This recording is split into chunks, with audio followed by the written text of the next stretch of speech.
అసలు బిడ్డల విషయంలోనంట మన ప్రార్థన ఎలా ఉండాలంట? హృదయపూర్వకంగా ఉండాలి. హృదయంతో చేసే ప్రార్థన ఎలా ఉంటుందో తెలుసండి?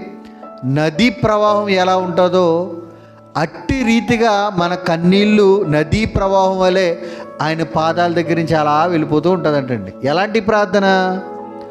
హృదయపూర్వకంగా చేసే ప్రార్థన నదీ ప్రవాహం వలె ఉంటుందని కన్నతండ్రి చెప్పాడంటే కంపల్సరీ ఒక తండ్రి ప్రార్థన, ఒక తల్లి ప్రార్థన బిడ్డల విషయంలో ఎలా ఉండాలి అని అంటే దేవుడు కోరుకున్నది నదీ ప్రవాహం వలె ఉండాలంట.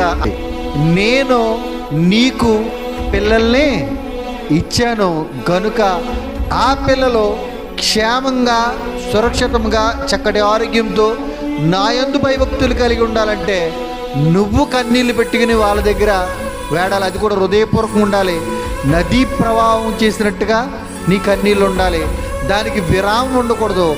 నువ్వు రేయి మొదటి జామున లేచి నీ పసిపిల్లల ప్రాణం కోసం ప్రార్థన చెయ్యి అన్నాడండి.